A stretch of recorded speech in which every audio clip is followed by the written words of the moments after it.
How's it? Welcome back. So I recently had my 100th sensory deprivation tank float, which trips me out. That is a lot.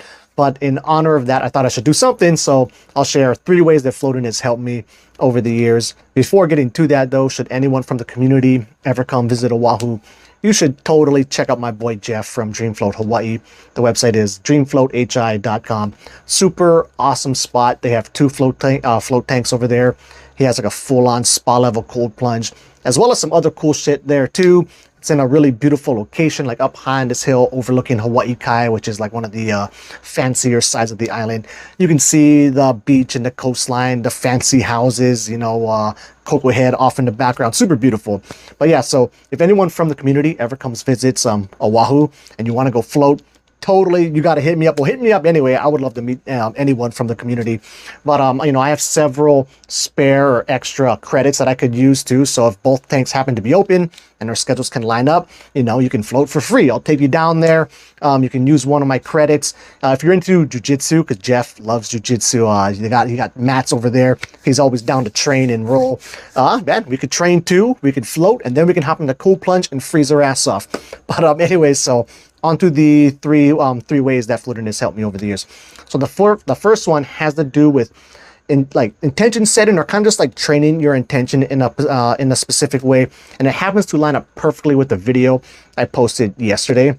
Where yesterday I posted a video where we were covering Michael Rodriguez's book, The Phase, and in it he was talking about the importance of setting your intention when you're trying to have a dream-induced lucid dream. And so in that video I was talking about a way that I like to train that is simply by essentially just beating my alarm awake, right? Setting the intention to, for example, wake up at a certain time. So say if you have to get up at 6 in the morning, you set your alarm for 6:01, and then you just try to set the intention to wake up at 6 on the dot, 5:59, whatever, beat your alarm awake.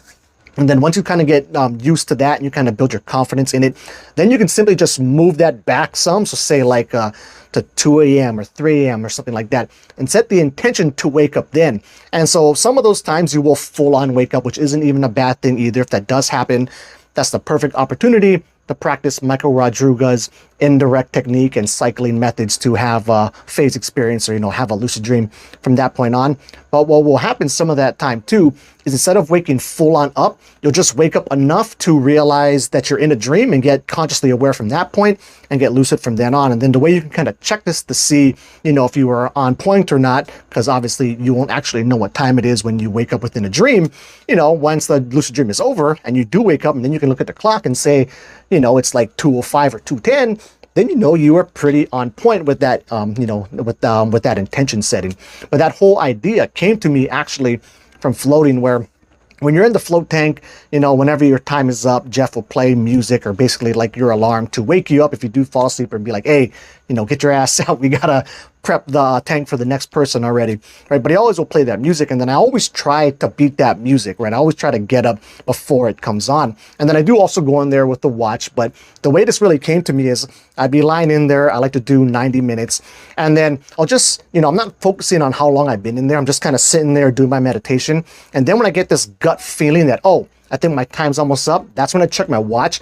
And the vast majority of the time, not rare, the majority of the time, I am damn close, like within minutes of, like, you know, my time actually being up, and then that music coming on. So once I kind of started to realize and catch that, that was kind of the seed to do that other technique that I was mentioning earlier about just trying to, you know, wake up just enough to wake up consciously within a dream and not fully wake up at whatever, 2 a.m. in the morning. And then of course, this is something that you can do outside of a float tank as well. The same technique works perfectly fine with doing like a regular waking life meditation, where say if you know, you got 10 minutes or you got 20 minutes to do your waking life meditation practice. At that point, you know, you just set your alarm for either 11 minutes or 21 minutes, focus on your meditation, and then just wait for that gut feeling to pop up to be like, hey, you know, it's 10 minutes right now. Then you can pop out, check your watch, and see how accurate you are. One thing that can help out there too, though, is, you know, you definitely don't want to be trying to focus and pay attention to how much time is passing. You got to just focus on whatever your regular meditation goal is, or whatever your object of attention is for that meditation session. And then just wait to have this gut feeling pop up to be like, okay, oh, now it's time. That's when you check your watch. And I think you'd be surprised just how accurate it can be. And then kind of linked up to that is this whole 100 float thing. So I've been thinking in my mind, I've been going there for, close to a decade by this point. I've always been thinking like, man, I gotta be pretty close to like having 100 floats. Like I generally go once a month, but sometimes I miss a couple months, or sometimes I'll go multiple times in a month, right? So, and plus I don't remember the exact time I started. I don't even remember like which year I started. I guess I could kind of think back on it now and find out. But for a while I've been thinking, man, I gotta be getting close to 100. But I never cared enough to actually ask Jeff to look it up to see how many floats I've had. And then after this last float, I was going to ask him, but then I popped out. We talked about other stuff. It didn't really cross my mind to ask him then. But then when I came back home, thinking like, man, I feel like I'm really close to that 100. So then I text him, and then he looks it up on his computer, and kind of just with this whole gut feeling thing, he's like, oh, dude, you hit exactly 100 at your last float, which I thought was kind of neat. And then the other way that floating has helped me, and this is probably the way it's helped me the most, is it really helped me with learning how to fall asleep in one specific way. And that is get in bed. I get my pillows. I like a ton of pillows. I'm like crazy. I sleep with like 8 pillows or more when I can. And my wife doesn't just like kick it off because I take up too much space on the bed. But I'll get in my comfortable position and I do not move. Like I can lie perfectly still for an hour, no problem. Because essentially that's what I'm having to do every time you're in the float tank. Because when you go in the float tank, you really don't want to move. Like you want to get in there, sit down, you have to move, you're going to disturb the water some. But once you get in your position, you want to just stay dead ass still, because if there's any movement in the water, it's going to slowly drift you around in there. You're going to bounce off walls during your meditation and you'll be in this perfect zone, and then you bump into a wall and it throws you all off. So you really want to try and just get there and stay still. Plus, if you happen to move too much in the float tank and you get the water in your eyes, it burns a whole lot because it's super duper salty. But yeah, just I think from all that time spent in the float tank and learning just how to stay still for, I like to do the whole 90 minutes thing.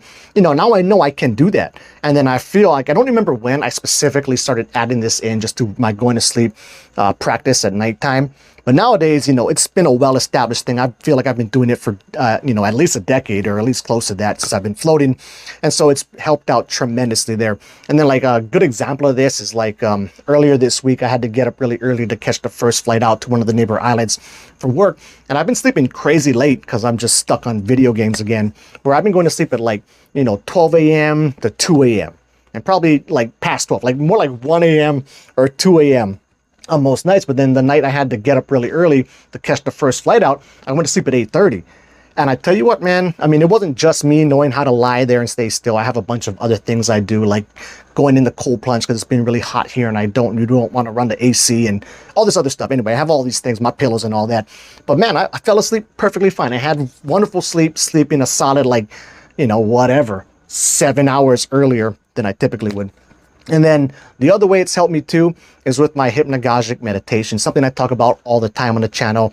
Hypnagogy is basically just this stage 1 of sleep stuff where your mental thoughts and images get a lot more vivid, but you can learn to get there lucidly or consciously aware. I really love to play in that space. And a lot of the, I guess you could call them like breakthroughs or realizations I've had towards my hypnagogic meditation practice came to me from the float tank, where like, for example, lying in there, that's where I figured out that I could purposefully bring up this scene, this actual like scene image behind my closed eyes of a starry night sky. And then I would build off of that into, waiting to have actual thoughts and images appear. Or if you see a soft diffuse spot, that's where I first figured out, and trying to introduce movement into it. You can kind of twist the circle back and forth and you can feel like your body's twisting along with it. So all that stuff, I discovered through meditating within the float tank. And that's another thing about float tanks. It's like the most perfect environment to meditate in. I guess second only to, I'd say, like meditating within a lucid dream. I think that has more potential than meditating in a float tank. But then it's a lot easier to get to a float tank and meditate than it is to try and get lucid and then have it be stable enough and then meditate within the lucid dream. But it's just a really amazing environment for that. You're in this water that's at whatever, like 98 degrees, the standard body temperature. It's silent in there. It's pitch black, right? It's really just, I'm pretty sure that's why float tanks were invented. I should look this up, but I'm pretty sure, I'm going off of memory, it was basically designed to try and like nullify all your external senses so you can focus all your attention inwardly on, on whatever's happening inside your mind and in your head. So yeah, so float tanks are awesome. Definitely, obviously, I would recommend doing one. And if you're on Oahu, of course, I'm going to recommend checking out my boy Jeff. His spot's amazing. And yeah, should anyone from the community ever come visit, hit me up. Even if you don't want to float, I would love to meet you. And yeah, that's it. Until the next video, keep your float tanks legit.